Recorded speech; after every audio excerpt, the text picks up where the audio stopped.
Einstein जो हैं उसने भी स्टार्ट यूनिफिकेशन के सिलसिले में ग्रेविटी के साथ किया था। आई मीन आई नो कहते हैं कि वो ज़रा और ज़्यादा मुश्किल है, तो that that was a bigger problem.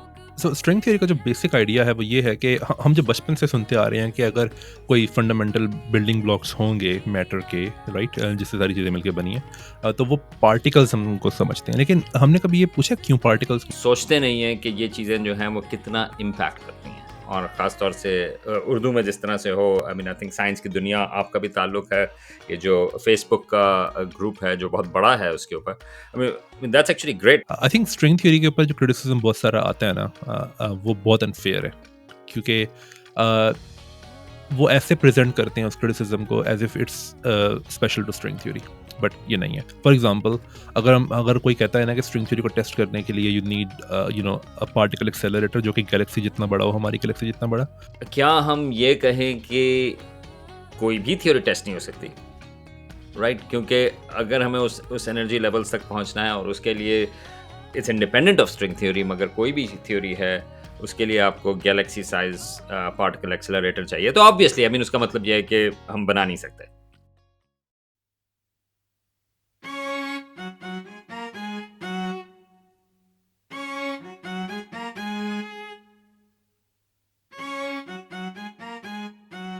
Hello कायनातीस, ये है कायनाती चाय। आज हमारे साथ हैं हस्सान सलीम। अभी हम इनसे मुख्तलिफ चीज़ों के सिलसिले में बात करेंगे। ये पीएचडी स्टूडेंट हैं थियोरेटिकल फिज़िक्स में। ये स्ट्रिंग थ्योरी के ऊपर भी काम कर रहे हैं, कन्फॉर्मल फील्ड थ्योरी के ऊपर। अभी हम इसके सिलसिले में भी ज़रा बात करेंगे। लेकिन एक और चीज़ जिसके बारे में आपको पता होना चाहिए वो ये है कि उनका एक ज़बरदस्त किस्म का यूट्यूब चैनल है, फाइव मैथ्स पॉडकास्ट। अभी मैंने उनसे कहा था कि यार ये फिज मैथ है कि फाइव मैथ्स है। तो ये फाइव मैथ्स है जिसमें मुख्तलिफ किस्म की फिजिक्स, मैथमेटिक्स वगैरह पे और एजुकेशन के सिलसिले में भी बातचीत होती है। इसके अलावा वहाँ पर अगर आपको हमेशा होता है कि यार कोर्सेज अवेलेबल हैं या नहीं हैं, तो इनके चैनल के ऊपर जो हैं वो ग्रेजुएट लेवल के थ्योरेटिकल फिजिक्स के कोर्सेज भी हैं। तो आपको मुख्तलिफ चीज़ें वहाँ पर मिलेंगी। इनके जो चैनल है उसके जो लिंक है वो यहाँ पर आपको इसके नीचे डिस्क्रिप्शन में मिल जाएगा। तो सबसे पहले तो हसन, खुश आमदेद। I'm glad to be here. Thank you for inviting me. अच्छा, तो आपका बहुत आप लाइक एंगेज भी हैं, तो मैं आपसे एजुकेशन के सिलसिले में भी बात करना चाहूँगा। मैं आपके सॉर्ट ऑफ लाइक आपकी जर्नी के सिलसिले में भी बात करूँगा। Mhm. लेकिन मैंने कहा ज़रा शुरू में ज़रा बात करें। आपके एक दोस्त होते हैं मोहम्मद हमज़ा वसीम, डॉक्टर वसीम जो हैं, Sure. उनसे मैंने बात की थी क्वांटम फिज़िक्स के सिलसिले में, ज़िक्र आया स्ट्रिंग थ्योरी का भी। Yes. तो मैंने कहा ज़रा मैं आपसे शुरू करूँ यार कि क्या मसला क्या है आपके दरमियान, और स्ट्रिंग थ्योरी का कोई क्या मसला मसला नहीं है है। जरा? नहीं, कोई मसला नहीं है। स्ट्रिंग आई मीन हम तो हाँ, जी, आप बोलें प्लीज़। मैं तो खाली पूछ रहा था कि स्ट्रिंग थ्योरी की जरूरत है या चलती है कि नहीं चलती। बहुत सुनते तो बहुत अरसे से आ रहे हैं, तो जरा बताएं स्ट्रिंग थ्योरी क्या है जरा, और उसके ओके। क्यों हम परेशान हो उस सिलसिले में। वेल, आई मीन पहली बात तो ये मेरे और हम तक दरमियान कोई मसला नहीं है, वो हम नहीं मज़ाक कर नहीं रहे होते हैं। लेकिन लेकिन असल में आई मीन ये बात सही है कि हमज़ा जो है he is not convinced with string theory, so मैं उसको बस छेड़ रहा होता हूँ और कुछ भी नहीं है। सो स्ट्रिंग थ्योरी की ज़रूरत जो है वो इस सेंस में है कि अगर एक आप एक क्वेश्चन पूछे ना जो कि बहुत बेसिक क्वेश्चन है और काफ़ी ऑब्वियस सा क्वेश्चन है। आई थिंक वो क्वेश्चन जो है वो मैं एक बच्चे को भी समझा सकता हूँ, इतना सिंपल है कि हमारे पास जो जितने भी फोर्सेस हैं दुनिया की, आज तक हमने ये देखा है कि जितनी भी हम फोर्सेस पहले इमेजिन करते थे, फॉर एग्जांपल इलेक्ट्रिसिटी और मैग्नेटिज्म, हम समझते थे कि डिफरेंट फोर्सेस हैं। फिर हमें 1864 में पता लगा कि no, they are actually the same force. फिर हम समझते थे कि इलेक्ट्रोमैग्नेटिज्म एक फोर्स है जो कि हम जिसकी चीज़ें हम क्या कहते हैं, कॉन्सिक्वेंसेज हम एक्सपीरियंस करते हैं अपनी नॉर्मल लाइफ के अंदर, वो एक फोर्स है। और फिर एक और दो और फोर्सेस हैं जो कि शायद अब बहुत सारे लोगों को ना पता हो, लेकिन इनमें से एक फोर्स जो है ना वो उसको कहते हैं वीक फोर्स। हमें लगता था ये भी दो डिफरेंट फोर्सेस हैं, फिर वो सलाम और वाइनबर्ग के काम की वजह से हमें पता लगा no no, they are also the same force. तो ये नेचुरल एक्सपेक्ट करना कि जो बाकी फोर्सेस हैं जैसे कि ग्रेविटी, और फिर एक और फोर्स है जो कि बहुत से लोगों को शायद ना पता हो, उसका नाम है स्ट्रॉन्ग फोर्स। तो क्या ये भी शायद एक ही फोर्स की ही क्या कहते हैं, वो लफ्ज यूज करते हैं लोग, चट्टे बट्टे हैं, राइट? तो ये एक ही फोर्स है दरअसल। तो इट टर्न्स आउट के इलेक्ट्रिसिटी और मैग्नेटिज्म जो है ना, जिसको इलेक्ट्रोमैग्नेटिज्म कहते हैं वो, और जो वीक फोर्स है, इसके मिलाप को हम कहते हैं इलेक्ट्रो वीक फोर्स, ठीक है, जो कि सलाम और वाइनबर्ग का काम था 1979 सॉरी और 67 और 68 में जी। और मैं आपको ये बताता चलूँ, अगर लोगों को ना पता हो, कि आप जो हैं वो वहाँ पर भी कुछ टाइम गुज़ार के आए हैं, अब्दुल सलाम जी, वो जो international centre for theoretical physics ICTP पे, राइट, तो वो, और यस यस। प्रोफ़ेसर सलाम को जो नोबेल प्राइज़ है वो इसी सिलसिले में मिला था। जी, जी, ये उनके इस काम पे ही मिला था, बिल्कुल। सो उनका जो 67-68 का काम था सलाम और वाइनबर्ग का, उसकी वजह से हमें पता है कि जो इलेक्ट्रोमैग्नेटिज़्म है वो, और जो वीक फ़ोर्स है, ये दरअसल एक ही फ़ोर्स है और इसको हम कहते हैं इलेक्ट्रो वीक फ़ोर्स। तो ये शो करना इतना मुश्किल नहीं है कि इलेक्ट्रो वीक फ़ोर्स और जो एक और फ़ोर्स है, इसको स्ट्रॉन्ग फ़ोर्स कहते हैं, ये एक ही फ़ोर्स होनी चाहिए। हमारे पास कोई बहुत कन्विंसिंग थ्योरी नहीं है इसकी अभी तक। इसको कहते हैं ग्रैंड यूनिफाइड थ्योरी, अगर ऐसी कोई थ्योरी एग्ज़िस्ट करती है तो। बट जब आप ग्रेविटी की बात करते हैं ना, कि क्या ग्रेविटी भी इन्हीं फोर्सेस के साथ मिलके एक ही फोर्स बना सकती है, तो इट टर्न्स आउट कि वो एक बहुत मुश्किल क्वेश्चन है, right? It's significantly harder as compare to strong force को मिलाना बाकी फोर्सेस के साथ। तो ये क्वेश्चन जो है, इसमें अभी तक स्ट्रिंग थ्योरी कहीं नहीं आई है। It's a very natural question to ask, ठीक है? और अगर हमारे पास कोई ऐसी थ्योरी हो जो कि ग्रेविटी को उसी फॉर्मलिज्म में लिखे, यानी कि जिस फॉर्मलिज्म में हम बाकी फोर्सेस की थ्योरीज लिखते हैं ना, उसको, इसका एक नाम है, उसको कहते हैं क्वांटम फील्ड थ्योरी। अगर आप ग्रेविटी को उस फॉर्मलिज्म में लिखने की कोशिश करो तो बहुत प्रॉब्लम्स खड़ी हो जाती हैं। फॉर एग्जांपल, आपको इन्फिनिट प्रोबेबिलिटीज मिलती हैं जिसका उसका कोई मतलब नहीं है, राइट? तो ये बहुत नेचुरल क्वेश्चन है पूछना कि क्या हम ग्रेविटी को उस फॉर्मलिज्म में लिख सकते हैं या नहीं, ठीक है? अब इस क्वेश्चन को आंसर करने का एक तरीका जो है वो स्ट्रिंग थ्योरी है, right? But it gives you much more.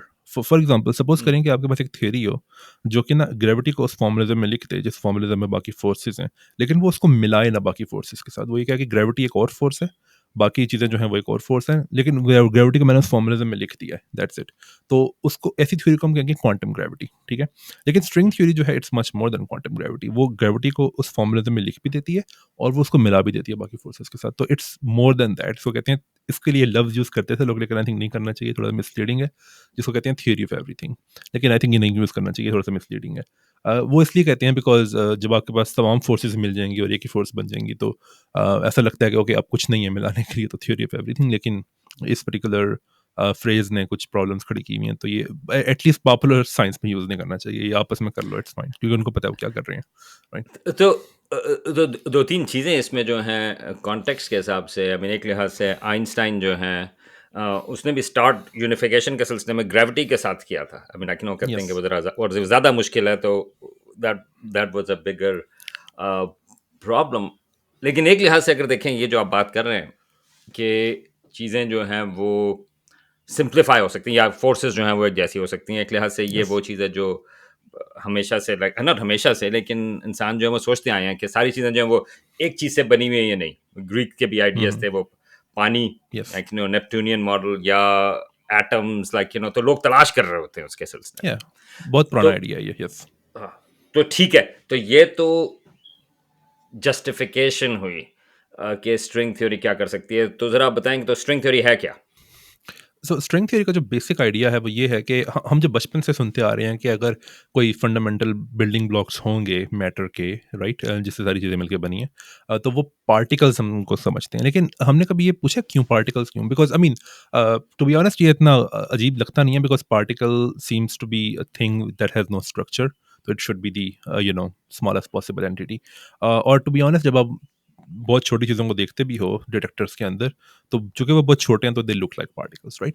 But what if they are not particles, they have some structure जो कि इनडिविजिबल नहीं है, राइट? बट वो इतना छोटा है कि आपको पार्टिकल पार्टिकल की तरह दिख रहा है वो। तो स्ट्रिंग थ्योरी का जो बेसिक आइडिया है वो ये है कि जो फंडामेंटल कॉन्स्टिट्यूएंट्स है ना यूनिवर्स के अंदर, वो पार्टिकल्स नहीं है, वो स्ट्रिंग्स हैं, राइट? One dimensional strings. और अब हमें पता है कि जो अगर आप एक rubber band low for example, right, तो वो दो तरीकों से हो सकता है, या तो वो टूटा हुआ हो सकता है, या तो वो नहीं नहीं टूटा हुआ, राइट? तो अगर तो वो नहीं टूटा हुआ ना, तो उसके कोई एंड्स नहीं होते, राइट? तो उसको कहते हैं हम क्लोज स्ट्रिंग। और अगर तो वो टूटा हुआ है तो उसके दो एंड्स होंगे, राइट? उसको हम कहते हैं ओपन स्ट्रिंग, राइट? तो स्ट्रिंग थ्योरी में, डिफरेंट स्ट्रिंग थ्योरीज के अंदर ये डिफरेंट तरह के स्ट्रिंग्स होते हैं, क्लोज स्ट्रिंग्स और ओपन स्ट्रिंग्स। तो अब बस बेसिक आइडिया जो है स्ट्रिंग थ्योरी का वो यही है कि फंडामेंटल कॉन्स्टिट्यूएंट्स जो है नेचर के, दे आर स्ट्रिंग्स। अब ऐसा लग सकता है कि यार ये तो इतना सिंपल आइडिया है, इससे तुम सब कुछ कैसे एक्सप्लेन करोगे? बट इट टर्न्स आउट कि ओ, इट्स वेरी पावरफुल, बिकॉज आप क्या ओके हो सकता है कि कोई फिजिक्स स्टूडेंट मुझे सुन रहा हो कि अच्छा ठीक है, मैंने सब मान लिया कि स्ट्रिंग्स हैं फंडामेंटल कॉन्स्टिट्यूएंट्स, क्या करना है अब? वेल, तो अब आप ये करो कि अब आप ऐसे स्ट्रिंग्स को स्टडी करने की कोशिश करो जो कि ना आइंस्टाइन की स्पेशल रिलेटिविटी को ओबे करें, ठीक है?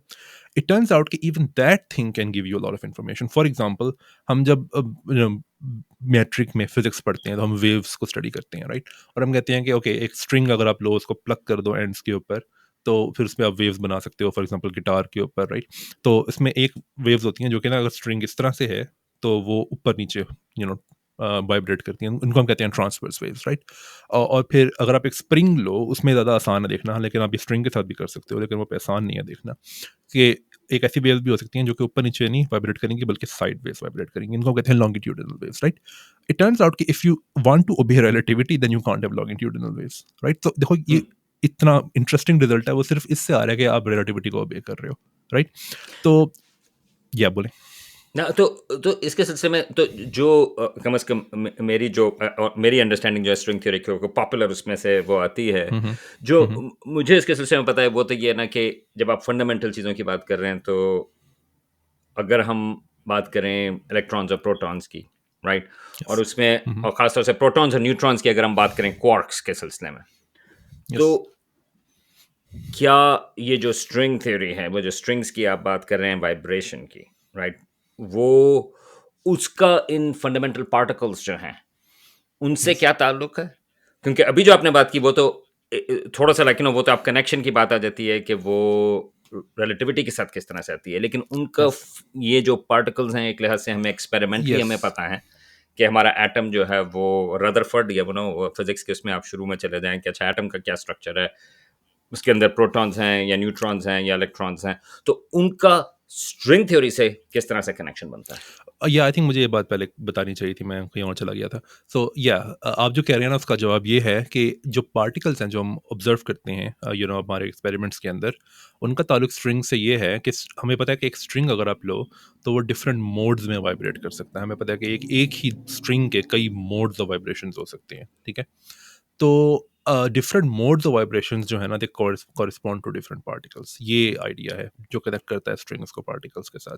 फॉर एग्जांपल, अगर आप एक बहुत बेसिक वर्जन है स्ट्रिंग थ्योरी का, उसको कहते हैं बोलोनिक स्ट्रिंग थ्योरी। तो उसमें सिर्फ अगर आप सिर्फ क्लोज स्ट्रिंग लें जिसके एंड्स नहीं होते, ठीक है?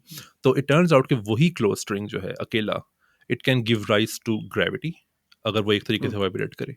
अगर वो एक और तरीके से वाइब्रेट करे तो it gives rise to a field जो कि बाकी फिजिक्स में इतनी पॉपुलर नहीं है, लेकिन आप ये समझ लें कि it gives rise to something analogous to electricity, right? Something like that, right? जी बोलें। मैं एक सवाल पूछूँ इस में, तो जब आप कहते हैं कि it gives hmm. Rise to gravity, अच्छा, तो यस। जनरल थ्योरी के हिसाब से ग्रेविटी जो है वो स्पेस टाइम की बेंडिंग है, राइट? I yes. मीन एक लिहाज से। Uh, yes. तो जब आप कहते हैं कि it gives rise to gravity, इसका क्या मतलब है? इसका मतलब ये है कि सो इट टर्न्स आउट, अगर आप स्ट्रिंग थ्योरी को ना भी यूज़ करो ना, हाँ, अगर आप सिर्फ एस्टैब्लिश फिजिक्स जो है उसके रियल्म के अंदर रहो, तो हमें पता है कि you can also describe gravity using the formalism of to some extent in the formalism of quantum field theory. But वो हुँ, ऑफ कोर्स, मैं जैसे कि मैंने पहले कहा कि वो टोटली नहीं होता बिकॉज नॉनसेंसिकल आंसर्स होते हैं। लेकिन हमें ये पता है कि जो जनरल थ्योरी ऑफ रिलेटिविटी है ना, जिसमें आप कह रही हैं कि स्पेस टाइम की बेंडिंग होती है ग्रेविटी, अगर तो हमें उस तरह का कुछ प्रोड्यूस करना है, राइट? और हुँ, जो कि उन प्रोडिक्शंस के साथ कंसिस्टेंट हो, जो कि आइंस्टाइन की जो जनरल थ्योरी ऑफ रिलेटिविटी है उसके वहाँ से आती हैं। तो इट टर्न्स आउट कि ग्रेविटी जो है वो मीडिएट होती है एक पार्टिकल से, हुँ। ठीक है? और उस पार्टिकल, वो हाइपोथेटिकल है, वो मिला नहीं है अभी तक हमें, उसका नाम है ग्रेविटॉन, ठीक है? अब हमें वो मिला नहीं है, लेकिन हम डिड्यूस कर सकते हैं कि उसकी प्रॉपर्टीज क्या होनी चाहिए। उस हाँ, पार्टिकल की एक राइट, प्रॉपर्टी होनी चाहिए कि इट शुड बी मासलेस। वो क्यों? राइट, वो इसलिए क्योंकि ग्रेविटेशनल वेव्स जो हैं they travel at the speed of light. Right. तो अगर तो ये जो ग्रेविटेशनल वेव्स हैं they are nothing but gravitons, तो they should also travel at the speed of light, जिसका मतलब है कि वो मासलेस है। हमें पता है कि मासलेस चीज़ें ही सिर्फ लाइट की स्पीड पर ट्रैवल कर सकती हैं। दूसरी चीज़ ये है कि उसका स्पिन जो है ना वो 2 होना चाहिए। फॉर हुँ, एग्जांपल, स्पिन जो है वो ज़रा मुश्किल है समझाना बहुत सिंपल लैंग्वेज के अंदर, लेकिन आप ऐसे समझ लें कि एक लट्टू जिस तरह घूम रहा होता है ना, वो उसका वो घूमना जो है, एंगुलर मोमेंटम जो है उसका कितना है, इस पर डिपेंड करता है स्पिन। तो स्पिन उसका 2 होना चाहिए। अगर मैं कॉन्टेक्स्ट के लिए बताऊं, तो जो हमारे और पार्टिकल हैं स्टैंडर्ड मॉडल के अंदर, उसमें कोई भी ऐसा पार्टिकल नहीं जिसका स्पिन 2 हो। फॉर एग्जांपल, हम अगर मैटर पार्टिकल्स की बात करें, क्वार्क्स, इलेक्ट्रॉन वगैरह, उन सब का स्पिन हाफ होता है, वन हाफ। जो बाकी पार्टिकल्स हैं, फॉर एग्जांपल हिग्स बोसॉन बड़ा मशहूर है, ठीक है, हिग्स बोसॉन का होता है स्पिन जीरो। फिर फोटोन, आई एम श्योर बहुत से लोगों को पता होगा कि फोटोन क्या होता है, और फोटोन के जैसे और पार्टिकल्स भी हैं स्टैंडर्ड मॉडल के अंदर, लेकिन जब फोटोन की बात करते हैं, फोटोन का स्पिन वन होता है, ठीक है। तो आप देख सकते हैं कि टू किसी का स्पिन नहीं है, राइट। तो ग्रेविटॉन का स्पिन टू होना चाहिए। अब जब मैं कहता हूँ ना कि string gives rise to gravity, it means that it gives rise to graviton, right. It so gives you that's a particle that, yes, हाँ, तो दैट्स सो वो पैरेलल हो गया ना कि जिस तरह से हम बात कर रहे यस, हैं कि स्ट्रिंग्स जो हैं वो और पार्टिकल्स की प्रॉपर्टीज देते हैं, इसी तरह से वो यस, ग्रेविटॉन को भी देता है। और यस, लोगों के लिए मेरा ख्याल है कि वो ये अच्छी मिसाल आपने दी फोटोन की, क्योंकि वो जो रोशनी है उसके हिसाब यस, से हम वेव्स के हिसाब से भी बात करते हैं और पार्टिकल के हिसाब से भी बात करते हैं। तो यस, ग्रेविटेशनल वेव्स की भी जब आप बात कर रहे हैं, जो और ग्रेविटेशनल वेव्स जो हैं वो हमें पता है कि वो डिटेक्ट हो चुकी हैं यस, ग्रेविटेशनल वेव डिटेक्टर से, तो वो हमें पता है कि वो एग्जिस्ट करती हैं, वो भी प्रिडिक्टिव थी। यस, 2015-16 से पहले जो हैं वो डिटेक्ट नहीं हुई थी, लेकिन अब यस। हमें पता है कि वो भी मौजूद हैं। तो इसका मतलब ये है कि अगर वो सारी चीज़ें पैरेलल उस हिसाब से चलती हैं तो फिर ग्रेविटॉन जो है वो उसके सिलसिले में आता है। यस, अब जिस तरह मैंने अभी कहा ना कि चूंकि जो जो ग्रेविटेशनल वेव्स हैं, since they travel at the speed of light, therefore they should be massless. उसी तरीके से राइट, आप इसको ऐसे समझ सकते हो कि of course light travels eight the speed of light, right. और अगर लाइट किसी पार्टिकल से बनी है तो that particle should be massless, और हमें पता है कि हाँ, फोटोन इज मासलेस, तो that's why graviton should also be massless. Spin 2 क्यों होना चाहिए उसका, वो जरा टेक्निकल एक्सप्लेन करना, लेकिन I believe me, it should B spin 2। It turns out के yeah, I mean, I can give you one नहीं, justification.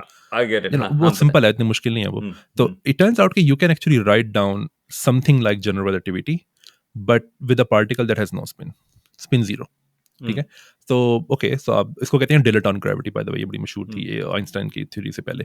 तो इट टर्न्स आउट कि okay, you can write down gravity, और उसमें बाकी सारी चीजें होंगी, it curve, space, time and things like that. तो इट टर्न्स आउट कि okay, you can do a calculation, और वो कैलकुलेशन ये हुँ, है कि दो सितारे हैं, ठीक है, और जिसको बाइनरी स्टार सिस्टम कहते हैं, I'm sure आपके चैनल के लोगों को पता हुँ, होगा जो हुँ, देखते हैं आपके चैनल को, हुँ, कि बाइनरी स्टार सिस्टम्स क्या होते हैं।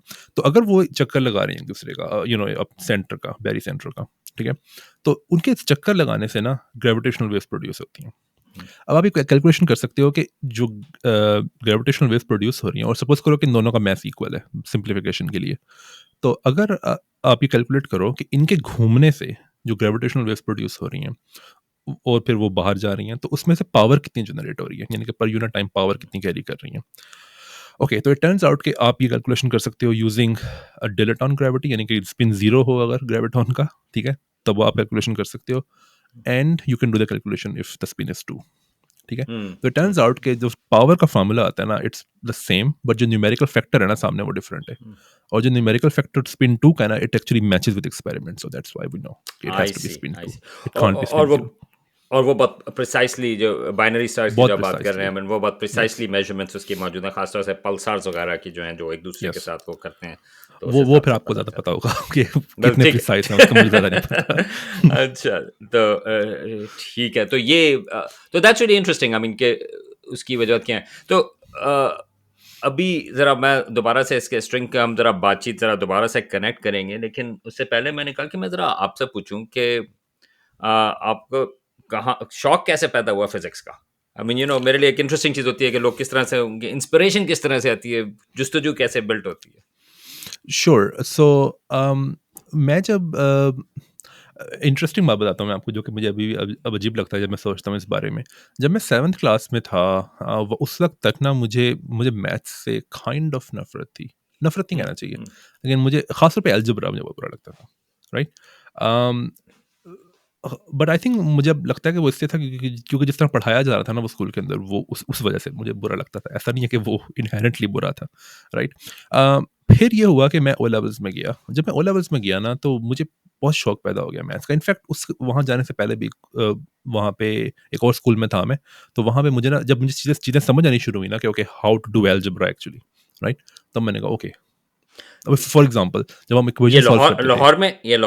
लाहौर में, मैं पूरी ज़िंदगी हाँ, लाहौर रहा हूँ, यस, लाहौर हाँ, में। ठीक, ठीक, ठीक, ठीक, सो हाँ। फॉर एग्जांपल जब हम इक्वेशन सॉल्व करते थे ना, linear equations, for example hmm, x plus hmm, three equals 7, तो एक जहाँ पे मैंने अलजेब्रा पढ़ना शुरू किया था, वहाँ पे लोग इस तरह पढ़ाते थे कि okay, subtract 3 from both sides, okay, hmm, and you get the answer. For example अगर 4x - 1 = 3 है, तो वो कहेंगे add 1 to both sides, divide 4 on both sides.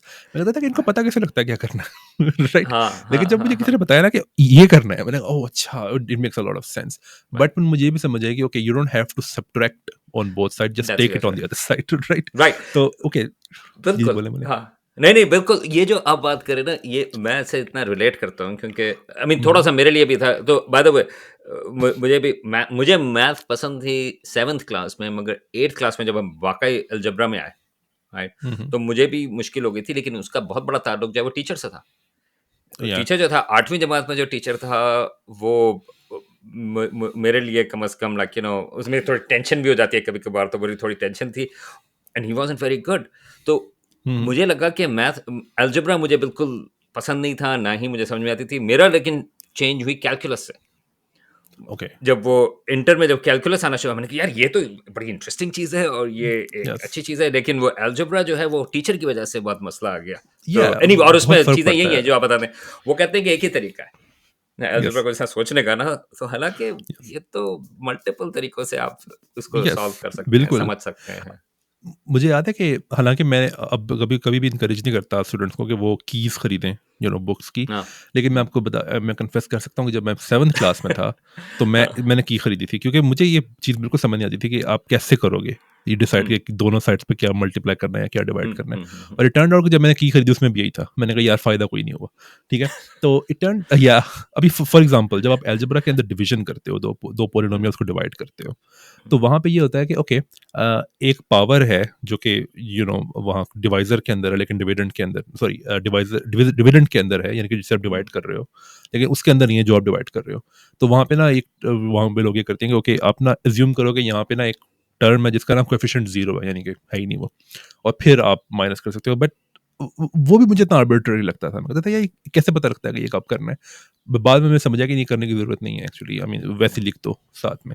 तो अ, उस वजह से मुझे ना मैथ्स थोड़ी-सी बुरी लगती थी, ख़ास तौर पे अलजेब्रा। और मेरा अलजेब्रा बाय द वे थोड़ा जल्दी स्टार्ट हुआ था, मेरा 6th क्लास में स्टार्ट हुआ था अलजेब्रा। तो मुझे 6th और 7th क्लास थोड़ी-सी बुरी थी मेरे लिए।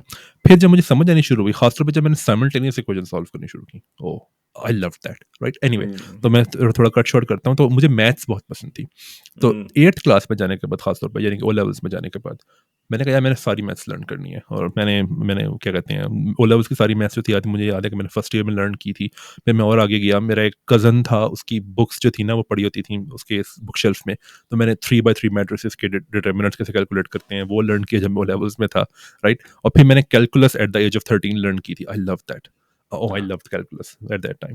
तो मुझे इनफैक्ट अब मुझे सही तरह से कोई ऐसा टाइम याद नहीं आता जब मुझे कैलकुलस ना पता हो, क्योंकि मैंने बहुत पहले लर्न की थी। तो मुझे मैथ्स में जाने का बहुत शौक था। इनफैक्ट जब मैं ए लेवल्स में गया था, तो मैंने अपने फादर को कहा था कि ए लेवल्स में ना मैंने 3 लेने हैं सब्जेक्ट्स, मैथ्स, यानी कि प्योर मैथ्स, फर्दर मैथ्स और हायर मैथ्स। हायर मैथ्स एक वो सब्जेक्ट होता था उस वक़्त। मेरे फादर ने कहा था फिज़िक्स, केमिस्ट्री नहीं? मैंने कहा नहीं, कहते नहीं है, ये नहीं होने वाला। मैंने कहा ओके। तो फिर मुझे लेनी पड़ी फिज़िक्स और केमिस्ट्री ए लेवल्स के अंदर। तो एनीवे, तो उस वक़्त तक मुझे कोई फिज़िक्स का शौक नहीं था। फिर हुँ, हुआ ये कि मेरा एक फ्रेंड था ए लेवल्स के अंदर, उसका नाम था जवाद। मैंने उसका नाम और जगहों पे भी लिया हुआ है वैसे। तो उसने मुझे कहा कि क्या तुमने स्टीफन हॉकिंग की कोई बुक पढ़ी है आज तक? ये तुम्हें पता है कि वो कौन है? तो मैंने कहा कि या मैंने नाम सुना हुआ है। आई डोंट नो कि आपने देखा होगा कि नहीं। पाकिस्तान में ना एक रसाला आता था बच्चों का, उसका नाम था फूल। शायद हुँ, आपने देखा हो कभी। नहीं अ नहीं मैंने मेरा नहीं ख्याल हाँ, ओके। बताएँ? मुझे मुझे याद है कि मैं ना एक और रसाला ज़्यादा पढ़ता था, वो बाय द वे ये कराची से ही आते थे रसाले। हुँ, तो हुँ। जो एक मैगज़ीन में पढ़ता था उसका नाम था तालीम और तरबियत, वो मैं ज़्यादा हाँ, हाँ, पढ़ता था। तालीम और तरबियत का पता है, हाँ, बिल्कुल। वो पता है ना? तो जिस तरह वो है हाँ, ना, वो तो उस तरह पता एक है। फूल भी हाँ, था। लेकिन फूल अच्छा। में ज़्यादा नहीं पढ़ता था, मैं तालीम और तरबियत ज़्यादा पढ़ता था। तो हाँ, हाँ। फूल में ना मैंने एक बहुत पहले ना एक आर्टिकल देखा था स्टीफन हॉकिंग के बारे में, जब मैं कुछ 7 साल का था, इतना पुराना। हुँ, तो मुझे उस वक़्त से वो आर्टिकल याद था कि ये नाम मुझे पता है स्टीफन हॉकिंग कौन है, लेकिन मुझे पता है कि ये इसको कोई डिसेबिलिटी है, मुझे ये याद था, हुँ, राइट? लेकिन मुझे नहीं पता था कि ये है कौन। फिर जब उसने कहा ना कि तुम पढ़ो इसको, तो फिर उसने कहा कि ये ब्रीफ हिस्ट्री ऑफ टाइम एक बुक है, ये पढ़ो। अब उस वक़्त मेरे फ़ादर के फाइनेंशियल हालात अच्छे नहीं थे कोई, तो मुझे नहीं पता था कि ये बुक फाइंड कहाँ से करनी है, और अगर ये हुँ, मिल भी गई तो ये महँगी तो नहीं होगी कहीं। तो मैं लाहौर में रहता था, तो लाहौर में ना लिंक रोड है जो कि टाउनशिप और मॉडल टाउन के बीच में है। हुँ, तो वहाँ पे ना एक ओल्ड बुक शॉप है, और वहाँ पे हुँ। मुझे याद है कि स्टीफन हॉकिंग की बुक मुझे मिली थी ₹100 की पुरानी। तो जब मैंने वो बुक पढ़ी ना, मैंने कहा यार मैंने फिज़िक्स में जाना है। यार वो बुक वाह! जो थी ना, वो brief paradigm history of changing time book थी मेरे। हाँ। यस। तो तो ये एक आपने जो एक बात की इसमें दिस इज़ सो इंटरेस्टिंग कि ये जो रिसाले होते हैं, राइट? I mean yes. ये जो चीज़ें लिखी हुई होती हैं, आई मीन अब एक लिहाज से अब यूट्यूब भी एक चीज़ बन गई, लेकिन अब जिस हुँ, तरह I am really surprised actually कि फूल जिसकी आप बात कर रहे हैं, उसके अंदर आर्टिकल था स्टीफन हॉकिंग के बारे में, यस। राइट? और आई एम आपने श्योर जो है उसके एथियज़्म के बारे में नहीं होगा, वरना तो ना हाँ, छापते नहीं वो लेकिन उसको। वो that's a different issue, right? I mean like मगर यस। उसमें जो है वो आर्टिकल उसके बारे में और हुँ, हुँ। उसके ज़रिए आपको जो है वो नाम याद रहा यस, और जब वो बाद में आया आपने उसको कनेक्ट किया। आई मीन तो ये आपको वो यस, बताता है कि कितनी ये अहम चीज़ें होती हैं और ख़ास तौर से ये जो आप 7वीं जमात में थे जब आपने वो पढ़ा, right? I mean yes. Like और बाद में फिर कनेक्शन आया। आई मीन ये नहीं, नहीं, एक 7वीं इतनी जमात अहम में नहीं, चीज़ 7 साल का था। और 7 7 साल के साल का थे। था, 7 ओह! साल का था, हाँ जी। वाह! तो या ये आई मीन इट्स तो कितनी ज़रूरत है। आप सोचे ना कि किस तरह से हम कभी-कभार सोचते नहीं हैं कि ये चीज़ें जो हैं वो कितना इम्पैक्ट करती हैं और बहुत ख़ास तौर करती से हैं। उर्दू में जिस तरह से हो आई मीन आई थिंक साइंस की दुनिया आपका भी ताल्लुक है, ये जो हुँ, फ़ेसबुक का ग्रुप है जो बहुत बड़ा है उसके ऊपर। I mean that's right, actually great वो लोग जो हैं वो इसी के समा काम कर रहे हैं कि साइंस उर्दू में साइंस की मुख्तलिफ चीज़ें जो हैं वो आती रहें ताकि लोगों को उसके बारे में पता हो, लेकिन यस, इसका जो इम्पैक्ट है, यू नेवर नो कि इम्पैक्ट एक्चुअल में किस तरह से यस, होगा। You never know. मैं आपको बात बताता हूँ, मुझे ना स्टीफ़न हॉकिंग का नाम पहले पता था आइंस्टाइन के नाम से। मुझे हुँ, आइंस्टाइन का हुँ, नाम हुँ। मैंने बाद में सुना था अपनी लाइफ़ के अंदर, स्टीफ़न हॉकिंग का नाम पहले सुना था। और नहीं। आइंस्टाइन का नाम भी मैंने पहली दफ़ा जिस तरह सुना था ना, वो भी एक अजीब-सी कहानी है, मज़ाक की कहानी है। फॉर एग्ज़ाम्पल हमारा जो घर था ना, वहाँ पे ना एक पुरानी मोटरसाइकिल खड़ी हुई थी, वो हमेशा खड़ी रहती थी वहाँ पे। मुझे अभी भी ये पता नहीं है कि वो किसकी मोटरसाइकिल थी, लेकिन वो हमारे घर खड़ी रहती थी। वो हमारे ना असल में दादी का घर था, तो दादी-दादा का। दादा तो ख़ैर बहुत पहले फ़ौत हो गए थे मेरे। तो दादी थी ना, उनका घर था वो, तो वहाँ पे ना बहुत सालों से खड़ी हुई थी पुरानी मोटरसाइकिल। तो मेरा एक कज़न था, वो ना मज़ाक बहुत करता था। वो मेरी बड़ी फूफो है, उनका बेटा है। तो उसने ना एक बार मज़ाक में कहा कि ना, ये इतनी पुरानी मोटरसाइकिल है, मुझे लगता है इसके ऊपर ना आइंस्टाइन बैठ के सोचता था। तो मैंने कहा, ये है कौन? आइंस्टाइन। तो फिर उसने मुझे बताया कि ये बड़ा साइंटिस्ट है। मैंने कहा ओके, ओके। तो इस तरह तो अजीब-सा इंटरेक्शन था, लेकिन वो उस मोटरसाइकिल की वज़ह से मुझे पता लगा कि Einstein was a person. Right. तो तो ये ये भी आपको अजीब-सा इंटरेक्शन था। तो हुँ, हुँ। ये चीज़ें जो हैं आपको फ़िज़िक्स की तरफ बाद में फिर लेती चली यस। गईं। तो स्टीफ़न हॉकिंग की यस, वज़ह से एक लिहाज़ से उसकी जो इंटरेस्ट जो है, दिलचस्पी जो है वो उसके हिसाब से बिल्डअप हुई। Yes, that's true. और फिर वहाँ तो से कहाँ गए? हॉकिंग हाँ। की बुक के बाद मैंने कहा कि ओके, ये जो चीज़ें जिन चीज़ों की ये बात कर रहा है ना, आई कैन सी कि ये सिर्फ पॉपुलर साइंस के कॉन्टेक्स्ट में कर रहा है, क्योंकि आई नो सम फिजिक्स जिसकी ये बात कर रहा है, हाँ, लेकिन बहुत सारी फिजिक्स ऐसी है जिसका मुझे कुछ नहीं पता। I have to learn hmm, all this, right? तो मैं थोड़ा सा नाइव था उस वक्त हालांकि, क्योंकि मुझे पता नहीं था कि फिजिक्स में जो करियर है वो किस तरह का दिखता है। हुँ, लेकिन मैंने कहा था okay, I have to at least learn this thing, कि ये जिन चीज़ों की ये बात कर रहा है इसकी फुल टेक्निकल फॉर्म है क्या। तो फिर मैंने कहा okay, I have to find books, या फिर मुझे ऐसी कोई पढ़ाई करनी है जिससे मुझे पता लगे कि ये सब कुछ लर्न कैसे करना है। तो फिर एक बुक मेरी ज़िंदगी में आई जो कि मुझे बहुत ज़्यादा इन्फ्लुएंस करके गई। उसका नाम था यूनिवर्सिटी फिजिक्स। अच्छा, ज़्यादा मशहूर बुक जो है ना, जो कि यूनिवर्सिटीज़ में पढ़ाई जाती है, उसका नाम है heredity and second crane. I'm hmm. Sure आपको पता होगा उस बुक का। नहीं, मैंने यूनिवर्सिटी भी फिजिक्स एक जो है ना, वो उस जैसी ही ये बुक है, लेकिन I think it's much better. ठीक है। हुँ, यूनिवर्सिटी फिजिक्स जो है ना, वो मैंने 2014 में जब मैं ए लेवल्स के एग्जाम्स दे रहा था ना, तो मैं अपने फादर को कहता था कि ना, गुलबर्ग एक जगह है लाहौर के अंदर, हुँ, तो वहाँ पे ना काफ़ी सारी बुक शॉप्स होती हैं। तो मैंने कहा मुझे ना बुक ढूँढनी है कहीं से, क्योंकि मैंने ये बुक पढ़नी है। वो बुक ना मेरी कॉलेज की लाइब्रेरी में थी, और मैं सिर्फ़ लाइब्रेरी में बैठ के पढ़ सकता था, वो आप उसको इश्यू नहीं करा सकते थे। तो मैंने कहा मैंने ये बुक पढ़नी है। तो मैं ए लेवल्स का एग्ज़ाम, मुझे अभी भी याद है कि मैं मैकेनिक्स का एग्ज़ाम देने जा रहा था। तो उस दिन मैंने वो बुक ढूँढी और मुझे ₹400 की मिल गई थी वो बुक। तो मैंने वो बुक 2014 के समर वेकेशन में 1400 पेजेज़ की बुक थी, मैंने सारी पढ़ी थी वो। और यार, that was the best summer of my life. अभी तक उस तरह की समर नहीं आई मेरी। Best summer of my life. वाह! तो उस बुक ज़बरदस्त। ने मुझे बहुत ज़्यादा क्या कहते हैं, एजुकेट किया था बेसिक्स के बारे में फिजिक्स की। और उसकी मैंने एक्सरसाइजेज भी बहुत सारी सॉल्व की थी वो 3 महीने, जून जुलाई अगस्त। ये थोड़ा सा अजीब लगेगा सुन के, लेकिन अम, उस बुक का काफ़ी पार्ट जो है ना, वो मैंने इमरान खान का धरना नहीं था 2014 का, वो देखते हुए पढ़ी। 2014 में धरना था ना जो, वहाँ मेरी दादी बैठी होती थी, वो धरना लगा हुआ, मैं बुक पढ़ रहा हूँ वो पढ़ी। वाह! तो या अ, वो बुक जो थी ना, वो बहुत इन्फ्लुएंशियल थी मेरे लिए। तो या उसके बाद फिर मैं फिजिक्स में बीएस करने चला गया था पंजाब यूनिवर्सिटी। अच्छा और फिर वहाँ से फिर आप आईसीटीपी आए वहाँ से फिर मैं और आईसीटीपी आया, फिर आईसीटीपी से मैं फिर यहाँ पे आया हूँ जहाँ पे मैं हूँ इस वक्त, सुनी albany में। सुनी अल्बनी वैसे अब मुझसे बहुत ज़्यादा दूर जी, नहीं, मेरा ख़्याल है हम नहीं, 150 मील के फ़ासले पर होंगे, डेढ़ मेरा सौ ख़्याल है मील फ़र्क जो जी है, हाँ, उससे भी शायद कम ही हो, बहरहाल। उससे भी अच्छा, कम है, आई थिंक नहीं तो 150 मील से भी कम है, यस। ज़बरदस्त। और अब आपकी पीएचडी जो है वो अगले साल होगी। ए अगले साल चलें, ज़बरदस्त ये जो है आपका नहीं, this is actually really fascinating. तो चलिए एक और इसके सिलसिले में मैं कनेक्शन, क्योंकि आपका इंटरेस्ट जो है वो एजुकेशन फ़िलॉसफ़ी से भी है, या एजुकेशन कि किस तरह से पढ़ाना है या किस तरह से करना है, और आप खुद जो है यस। कोर्सेज़ बनाते हैं। तो क्या एडवाइस है सिस्टम में? आई मीन कोई आई मीन स्पेसिफ़िक चीज़ जिसके बारे में आप सोचते हैं कि ये सही है या ये गलत है, किस तरह से आप देखते हैं? आई मीन ये बहुत बड़ा टॉपिक है, लेकिन हुँ, आई थिंक एक चीज़ जो है वो मैं बस ये कहूँगा कि जब आप एक चीज़ लर्न कर रहे थे ना, तो हुँ, आप किस तरह फ़ील कर रहे थे ना, वो भूलना भूलना नहीं बस। जब आप हुँ, लर्न हुँ, कर लोगे हुँ, ना, आपको ये ना समझना कि मुझे तो हमेशा से पता थी ये चीज़। बस ये नहीं भूलना, राइट? ये अगर आप नहीं भूलोगे ना, तो आपको आप एम्पैथाइज़ कर सकते हो कि स्टूडेंट कैसा फ़ील कर रहा है इस वक़्त, कि हुँ, उसको नहीं हुँ, पता अभी ये चीज़ तो, राइट? और एक तो ये चीज़ बहुत ज़रूरी है। दूसरी चीज़ ये है कि कई दफ़ा आप कोई जब आप एक चीज़ लर्न कर रहे थे ना, तो आपके ज़हन में क्वेश्चंस आ रहे थे, राइट? कई दफ़ा ऐसे होगा कि वो क्वेश्चंस उस बुक ने आंसर कर दिए जो आप पढ़ रहे थे, कभी ऐसा हो सकता है कि वो नहीं आंसर करेगी। हुँ, बट वो क्वेश्चंस याद रखो कि जब कोई बंदा लर्न कर रहा होता है ना ये चीज़, तो ये क्वेश्चंस आते हैं माइंड के अंदर। For example, hmm, I am sure आपको उस बुक का पता होगा, हो सकता है कि ऑडियंस में से भी कुछ लोगों को पता हो। एक ना काफ़ी वेल नोन फिज़िक्स ऑथर है, उसका नाम है डेविड ग्रिफिथ्स। उसकी क्वांटम हुँ, मैकेनिक्स की बुक बड़ी मशहूर है, लेकिन उसकी कुछ वो बुक है इलेक्ट्रोडायनामिक्स के ऊपर, वो भी बड़ी इलेक्ट्रोमैग्नेटिज़्म मशहूर है। की, हाँ। यस। तो वो क्यों है इतना अच्छा ऑथर? उसकी एक हुँ, चीज़ ये है कि ना, वो आपके माइंड में जो क्वेश्चंस आएगा नहीं आते हैं ना, एक चीज़ पढ़ने के बाद, उसको वो पता है और वो आंसर कर देगा फ़ौरन। हुँ, ये चीज़ मुझे बहुत अच्छी लगती है कि अगर आप स्टूडेंट के माइंड में जो क्वेश्चंस आ सकते हैं ना, वो आपको कुछ हद तक पहले से ही पता हो, और आप उनको हुँ, एड्रेस करो। क्योंकि ना, कई दफ़ा हमें पता है कि स्टूडेंट जो है हेजिटेट करते हैं क्वेश्चंस राइट, पूछने में। राइट, तो आप उनको उस पर्टिकुलर चीज़ के अंदर डालो ही ना कि आपको क्वेश्चन ये करना है। हो सकता है वो सोच रहा हो कि ये डम क्वेश्चन है, लेकिन आप बताओ, नहीं, नहीं, it's right. Not dumb, it's a very good question to ask. जी, आप बोलें, आप कुछ कह रहे थे? हाँ, नहीं मैं कह रहा था कि वो, और ये एक अहम चीज़ होती है, क्योंकि एंटिसिपेट करना, राइट? तो जब आप हुँ, पढ़ा हुँ। रहे होते हैं, अगर आप वो एंटिसिपेट कर सकें, तो आप उसको सेटअप भी कर सकते हैं उन क्वेश्चन्स को। तो ये यस। बहुत ही अहम चीज़ है कि कि कुछ कहने की वजह से आगे जो स्टूडेंट्स हैं, वो क्या, उनके ज़हन में वो क्या सोच रहे हैं। यस।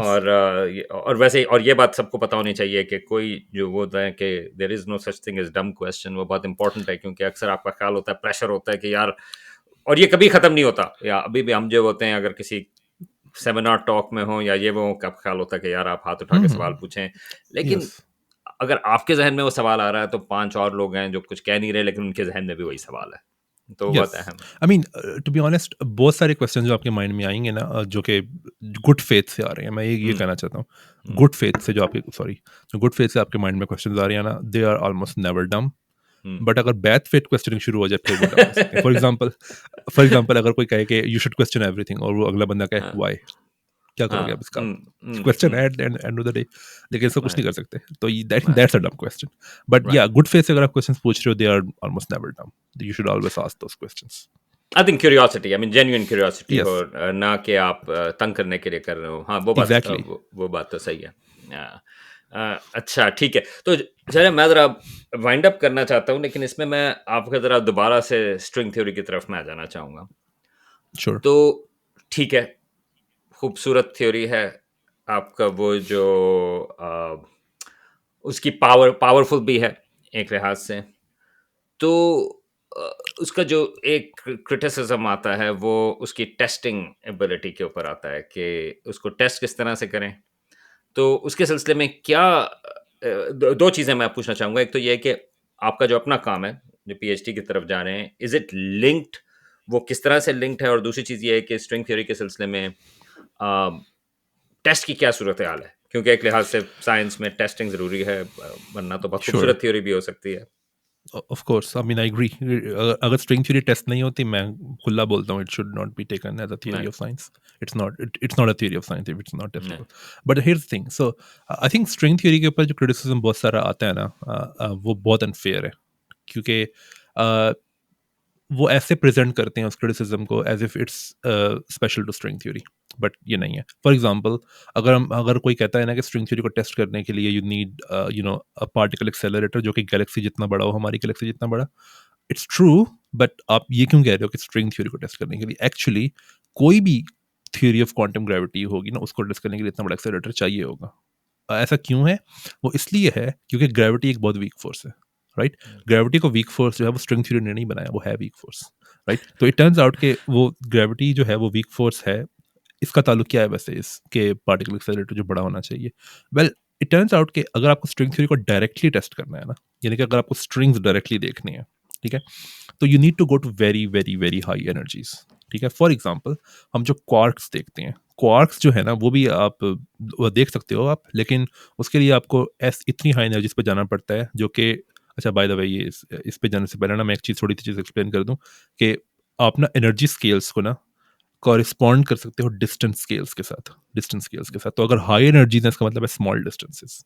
ठीक है, तो आपको ऐसी एनर्जीज पे जाना पड़ता है जो कि ना 10⁻⁻18 मीटर इतने छोटे डिस्टेंस को कॉरिस्पॉन्ड करती हो, because this is the typical size of a quark. ठीक है, अब जो ठीक है। स्ट्रिंग्स है ना उसको देखने के लिए you need to go to something like 10⁻34 या 35 मीटर्स।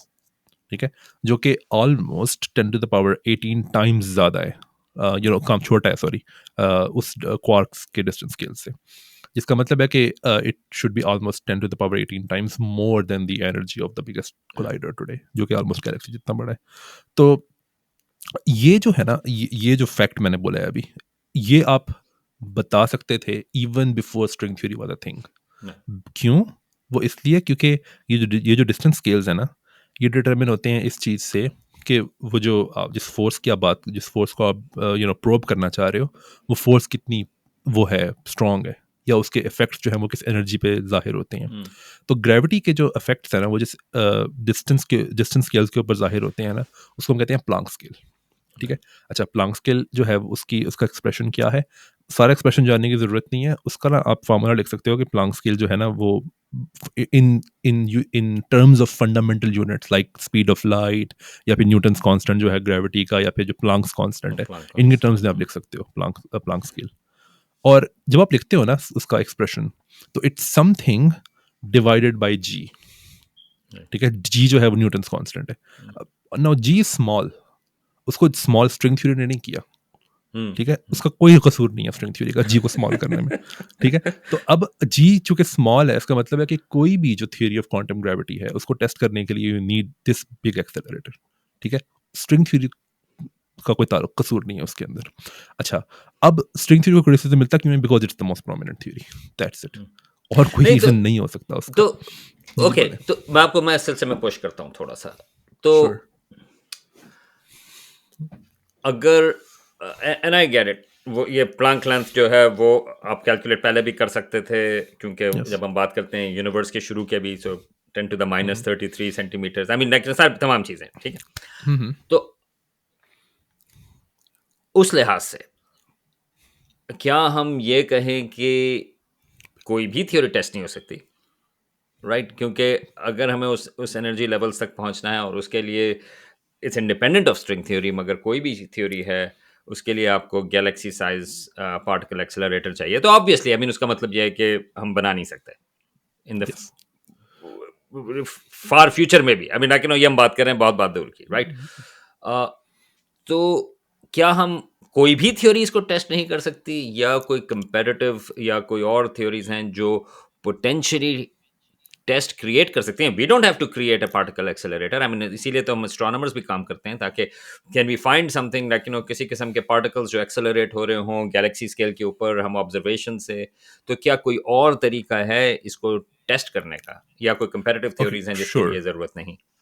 सो आप जो कह रहे हैं ना कोई भी थ्योरी टेस्ट नहीं हो सकती, मैं ये कहूँगा कि कोई भी क्वांटम ग्रेविटी की theory quantum directly gravity, test right. नहीं हो सकती। डायरेक्टली बहुत ज़रूरी है। ठीक है, डायरेक्टली का मतलब है कि if you want to see the effects of that theory at Planck scale, ठीक है, अच्छा, हाँ, ठीक है, वो उसके लिए आपको इतना बड़ा एक्सेलरेटर चाहिए ही राइट, चाहिए।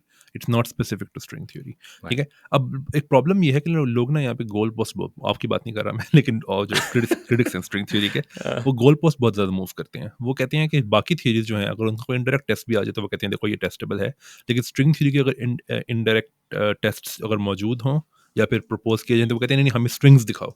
ये तो गोल पोस्ट मूव करना है। अब ये बहुत डबल स्टैंडर्ड है मैं समझता हूँ। तो स्ट्रिंग थ्योरी के भी इनडायरेक्ट टेस्ट जो हैं वो पॉसिबल हैं। फॉर एग्जांपल, अगर मुझे क्या कहते हैं आप कहो कि कौन सा जो टेस्ट है स्ट्रिंग थ्योरी का, आपको लगता है कि वो सबसे ज़्यादा feasible है, possible है कि नियर फ्यूचर के अंदर वो हो सकता है, तो there is something called cosmic strings, ठीक है? अगर राइट। आपको कॉस्मिक स्ट्रिंग्स दिख जाएं, that's a test of string theory. But मैं यहाँ पे थोड़ा सा ऑनेस्टली बताऊं कि कॉस्मिक स्ट्रिंग्स का मतलब ये नहीं है कि नेसेसरीली वो स्ट्रिंग थ्योरी का प्रूफ है, बिकॉज देर आर सम कन्फिगरेशंस जो कि स्ट्रिंग थ्योरी के इंडिपेंडेंट आप बना सकते हो, they also give you cosmic strings, right? But अगर तो ये पता लग जाए कि वो जो उनकी कुछ प्रॉपर्टीज जो हैं कॉस्मिक स्ट्रिंग्स की, वो फंडामेंटल स्ट्रिंग्स की प्रॉपर्टीज हैं, ठीक है, then it's a test of string theory. और इसके अलावा और भी चीज़ें हैं, for example if there were some strings and at very early universe, ठीक है, तो व्हेन द यूनिवर्स स्ट्रेचेस, तो जब यूनिवर्स फैलती है, तो ये जो स्ट्रिंग्स है ना, अगर इन्होंने कोई मार्क छोड़ा है बहुत अर्ली यूनिवर्स के अंदर, तो वो मार्क भी बड़ा हो जाएगा। तो लोगों ने ये इस तरह के टेस्ट भी करके देखे थे कि क्या हमें स्टार्स में ऐसे कोई मार्क्स दिख सकते हैं क्या, तो वो उसका कुछ वैसे हुआ नहीं, लेकिन लोग वो भी एक चीज़ देख रहे हैं, लेकिन कॉस्मिक स्ट्रिंग्स जो हैं वो एक टेस्ट पॉसिबल है। एक और चीज़ है जो कि इसके बारे में मैंने कम बात सुनी है, लेकिन आई थिंक हालांकि ये डायरेक्ट टेस्ट नहीं है स्ट्रिंग थ्योरी का, लेकिन इसके बारे में बात होनी चाहिए। बात ये है कि मैंने आई थिंक इसकी और जगह पे भी कुछ बात की है, लेकिन आई थिंक यहाँ पे भी करनी चाहिए। अम, अगर आपसे क्वेश्चन कोई पूछे कि what is the hottest thing possible, अभी मैं किसी मॉडल की बात नहीं कर रहा, हॉटेस्ट थिंग पॉसिबल, ठीक है, अगर आप किसी चीज़ को गर्म करें, करते जाएं, what is the hottest thing possible, तो इट टर्न्स आउट कि द हॉटेस्ट थिंग जो है ना, उसको कहते हैं क्वार्क ग्लूऑन प्लाज्मा। तो हॉटेस्ट थिंग कैसे है वो इसलिए है बिकॉज ओके, सो मैं किसी चीज़ को लूँगा और उसको गर्म करूँ, वो मेल्ट होगी, चीज़ें पिघलती जाएंगी, लेकिन अल्टीमेट चीज़ जो है वो है न्यूक्लियस। बट न्यूक्लियस को भी मेल्ट कर सकते हो, it will be protons and neutrons, but can you melt a proton?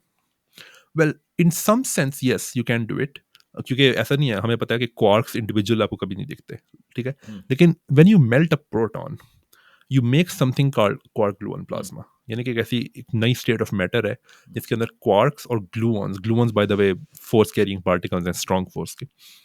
अच्छा, ये एक ना प्लाज्मा टाइप चीज़ है। अब ना एक क्वेश्चन पूछ सकते हो आप इसके बारे में, क्या ये फ्लूइड की तरह बिहेव करता है? It turns out yes.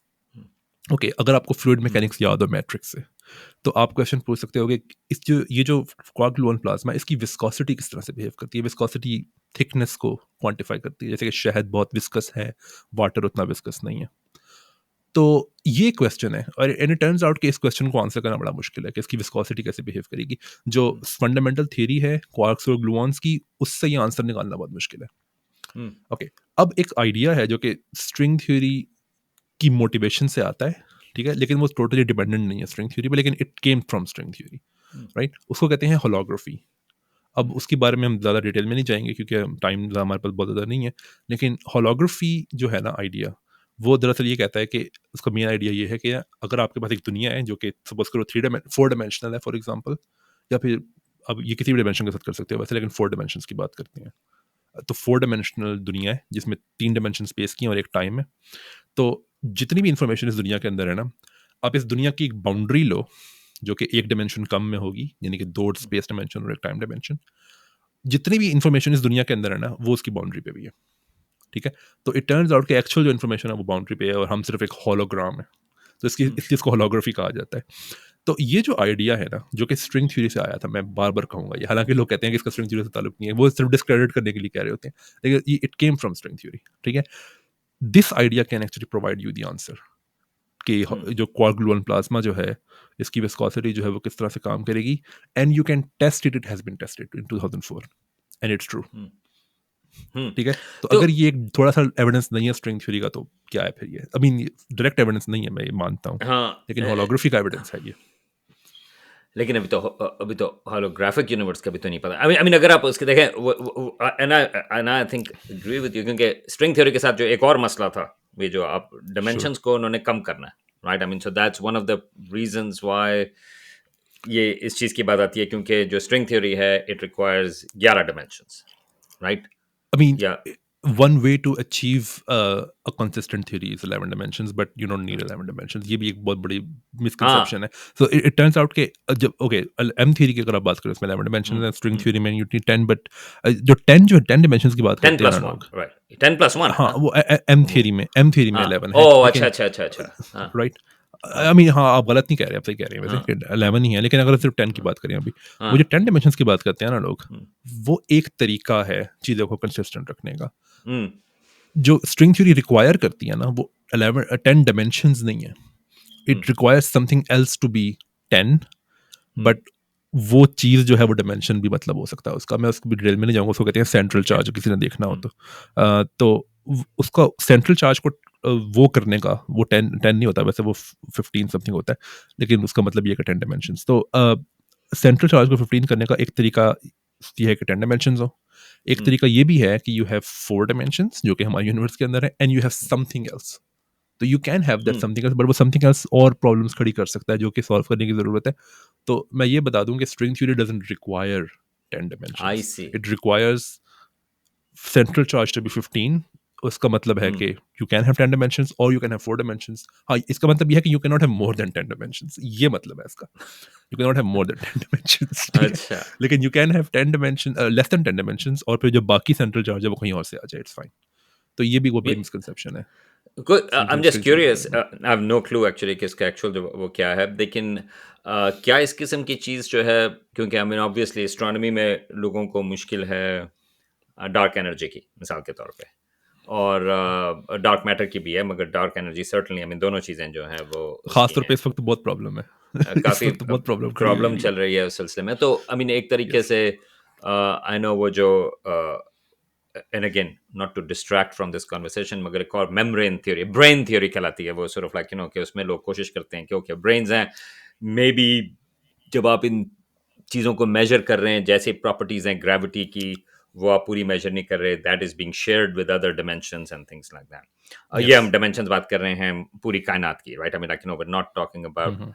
Individual उसमें, मगर के मुख्तलिफ कायनातें हैं, लाइक अगर आपके पास तमाम और कायनातों की भी इंफॉर्मेशन हो तो ग्रेविटी वुड वर्क, मगर हमारी अपनी कहकशां में दैट्स ओनली, हमारी अपनी कायनात में there is only a fraction that you are looking at. तो Yes. क्या नहीं, ये उसके जो आप इसके बात, रीज़न हाँ गो अहेड। उसका उसका रीज़न ये है कि मैंने अभी पहले ना एक बात की थी, वो उससे रिलेटेड है। मैंने कहा हम्म था कि ना अब जब आप पूछ रहे थे ना मुझसे कि ये जो स्ट्रिंग की वाइब्रेशंस हैं उसका क्या ताल्लुक है हम्म पार्टिकल से, हम्म तो उस वक्त हम्म मैंने बात की थी कि जो क्लोज स्ट्रिंग्स है ना, they can behave like gravity. ठीक है? और जो राइट क्लोज राइट। स्ट्रिंग्स है ना उनके एंड पॉइंट्स नहीं होते, and it turns hmm out कि you can actually write down everything else except hmm gravity in terms of open strings. ठीक है? हम्म और अगर हम्म हमारी यूनिवर्स जो है वो एक मेम्ब्रेन है जिसकी आप बात कर रहे हैं, हम्म तो जो ओपन स्ट्रिंग्स है ना उनके एंड पॉइंट्स मेम्ब्रेन पे होने चाहिए। But hmm close strings they are free to do anything. तो इसका मतलब है कि आई सी। ग्रेविटी जो है वो लीक कर सकती है मेम्ब्रेन से बाहर, that's why it can leak. Right. बाकी चीजें नहीं कर सकती। बाकी चीजें जो हैं they are open strings, gravity is not open, it's close to, it can go anywhere. तो सो इट्स फैसिनेटिंग। तो आई मीन तो ये जो आप यस। बात कर रहे हैं कि वो जो कोई चीज़ एक्स्ट्रा, फॉर एग्जांपल अगर फोर डायमेंशनल और कोई चीज़ extra, is that extra thing can potentially be connected to potential dark matter, dark energy, या इस किस्म की चीज़ से, या इट कैन नॉट, खासतौर से डार्क एनर्जी के सिलसिले में, आई मीन क्योंकि कुछ नहीं पता कि वो what is causing it, right, acceleration. तो इस किस्म की कोई चीज़ जो है वो कनेक्ट हो सकती है या ये सेपरेट है? I'm not sure actually. I must hmm say, but उसका कोई इफेक्ट तो होगा आई थिंक उसके हम्म ऊपर, जो बाकी 4 डायमेंशनल फिजिक्स है। लेकिन आई एम नॉट श्योर कि उसका कनेक्शन डार्क एनर्जी से हो सकता है या नहीं। डार्क एनर्जी ज़्यादातर स्ट्रिंग थ्योरी में जो है वो इस तरह से इमर्ज करती है कि अगर आप 10 डायमेंशनल सिनेरियो की बात करो ना, तो फिर of course you don't study 10 dimensional theory because hmm वो 10 डायमेंशनल थ्योरी हमारी यूनिवर्स नहीं है। तो फिर उसका उसके तरीके हैं, उस दे कॉम्पैक्टिफाई सम डायमेंशंस, राइट, और 4 डायमेंशंस बड़ी रखते हैं, राइट। तो ये सबसे पॉपुलर तरीका है 4 डायमेंशंस अचीव करने का, कि यू कॉम्पैक्टिफाई सम डायमेंशंस। कॉम्पैक्टिफाई का मतलब है कि बाकी डायमेंशंस को इतना छोटा कर दो कि वो डिटेक्ट नहीं हो सकते आज के एक्सपेरिमेंट से।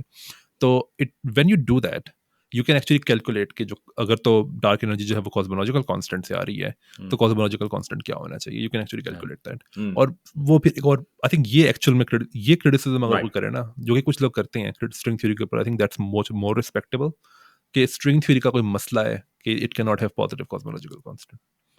और हाँ। अभी जो रिसेंटली ओके। रिजल्ट्स आ रहे हैं ना, दे हाँ। आर काइंड ऑफ सेइंग कि या you don't have positive cosmological constant. अगर तो वो या फिर कॉस्मोलॉजिकल कांस्टेंट है ही नहीं, it's something else, something like quintessence, something like that. तो हाँ। या तो ये स्ट्रिंग थ्योरी का एक मसला रहा है, लेकिन उसके बारे में भी हम श्योर नहीं है बिकॉज अगर तो स्ट्रिंग थ्योरी को ना के अंदर कुछ पैरामीटर्स हैं वो जो कि इस पे डिपेंड करते हैं कि हमने कॉम्पैक्टिफाई कैसे किया है। तो उस पूरी पैरामीटर स्पेस के अंदर ना एक कोना है सिर्फ जहाँ पे हम स्टडी कर सकते हैं चीज़ों को। इट टर्न्स आउट कि अगर आप उस कोने के अलावा कहीं और जाओ ना, तो जो इक्वेशंस हैं they are just impossibly hard to solve. तो हमें नहीं पता कि इस पूरे लैंडस्केप के अंदर कोई जगह हो जहाँ पे there is positive cosmological constant, we just don't know. Right? तो it's like the lamp post prince, कहते हैं लैम्प पोस्ट प्रिंसिपल, कि जहाँ पे लाइट है सिर्फ वहीं ढूंढो, तो क्योंकि हम वहाँ हम देख सकते हैं, तो बाकी जगह पे अंधेरा है, तो हो सकता है कि हो positive cosmological constant, we just don't know it. तो चलो वो इस हाँ वो भी पता चलेगा कि वो डार्क एनर्जी के भी जो नए रिजल्ट्स हैं, I mean they are still in early phases, so yes it's unclear कि वो whether they stand up or not, like you know, yes मगर that would be interesting. I mean मैं I think हम पिछले time भी बात कर रहे थे, और मैं कह रहा था कि जब आप ग्रेड स्कूल के अंदर थे तो उस वक्त डार्क एनर्जी का जो कॉन्सेप्ट था वो आया था, और जब मैं हाँ ग्रेड स्कूल में हूँ तो ये चला ना जाए कहीं, मुझे लग रहा है ये उल्टा हाँ हो रहा नहीं that's true, so we don't know कि क्या होता है, मगर ठीक है। चलें हसन साहब, ज़बरदस्त बातचीत, और गुड लक आपकी पीएचडी ख़त्म करने के सिलसिले में। है। और थैंक्स। लोगों को पता होना चाहिए आपका वो चैनल जो है फाइमैथ्स, आप जो हैं वो जी चेकआउट करें। रेगुलर उसमें इंटरव्यूज़ वगैरह भी हैं, कोर्सेज़ भी हैं, और मुख्तलिफ़ चीज़ें वहाँ पर हैं, और फ़ॉलो अप करें। तो बहुत मैं बहुत शुक्रिया। एक बात बस हाँ एक बिल्कुल। एक बात बस बता हाँ। दूँ उससे पहले कि हम खत्म करें, कि मैंने फाइव मैथ्स जो ओरिजिनल चैनल है ना, फाइव मैथ्स, हम्म, वो मैंने इंग्लिश में कर दिया है अब। अगर आप जो कोर्सेज मैं बनाता था ना उसमें अंदर, वो हम्म, उर्दू या हिंदी में थे। अब उसके हम्म। लिए मैंने एक और चैनल शुरू किया हुआ है, और नए कोर्सेज वहाँ पे आते हैं, जो नए कोर्सेज वहाँ पे नहीं आते अब, जो ओरिजिनल चैनल था, क्योंकि वो इंग्लिश ओके, में है, राइट? तो उसका लिंक भी हम दे देंगे ठीक है। डिस्क्रिप्शन में। दोनों लिंक्स जो हैं वो हो जाएंगे। हाँ actually I should have mention कि वो जो कोर्सेज हैं वो उर्दू में हैं, और जो इंटरव्यूज़ हैं अक्सर वो अंग्रेज़ी में हैं। तो यस। ठीक है, बिल्कुल। तो बहुत बहुत थैंक यू। शुक्रिया एहसान, गुड लक, और नो आपके प्रॉब्लम। टाइम का। होपफुली लोग जो हैं वो आपके चैनल तक भी पहुंचेंगे और आपसे सवाल भी पूछते रहेंगे। Sure. Thank you for inviting me. Thank great you. To talk to you.